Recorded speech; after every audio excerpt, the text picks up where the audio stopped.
रात का समय था। पूरे शहर में तेज बारिश हो रही थी। हर तरफ सन्नाटा छाया हुआ था, लेकिन शर्मा हाउस के अंदर एक अजीब सी बेचैनी थी। घर के सभी लोग ड्राइंग रूम में बैठे युदा। सबके चेहरों पर टेंशन साफ नजर आ रही थी। आखिर पिछले कुछ दिनों से घर में जो अजीब घटनाएं हो रही थी, उन्होंने सबको परेशान कर दिया था। सबसे पहले घर की तिजोरी से कुछ जरूरी कागज गायब हुए। फिर एक के बाद एक घर के लोगों के बीच गलतफहमियां बढ़ने लगी। हर कोई किसी न किसी पर शक कर रहा था, लेकिन असली सच क्या था, ये किसी को नहीं पता था।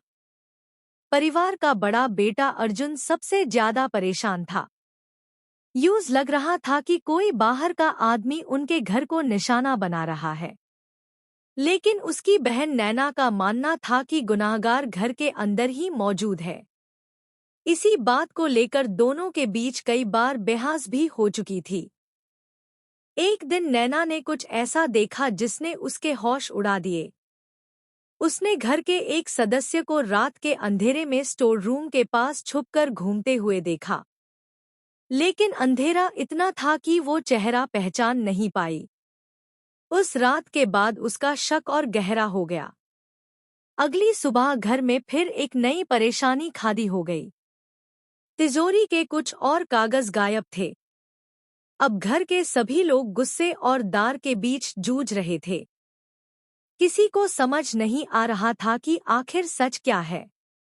नैना ने फैसला किया कि वो खुद इस राज का पता लगाएगी।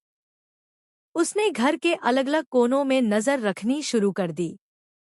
दिन बीतने लगे, लेकिन कोई सबूत हाथ नहीं लगा।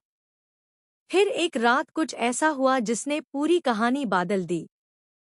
रात के करीब 12 बजे नैना की आंख अचानक खुल गई। उसने देखा कि घर के कॉरिडोर में किसी की परछाई नजर आ रही है। वो धीरे से अपने कमरे से बाहर निकली और उस परछाई का पीछा करने लगी। उसका दिल जोर-जोर से धड़क रहा था। परछाई सीधा स्टोर रूम की तरफ जा रही थी। नैना चुपचाप उसके पीछे पहुंच गई। दरवाजा आधा खुला हुआ था। अंदर जो मंजर उसने देखा, उसे देखकर उसके पैरों टेल जमीन खिसक गई। वहां ही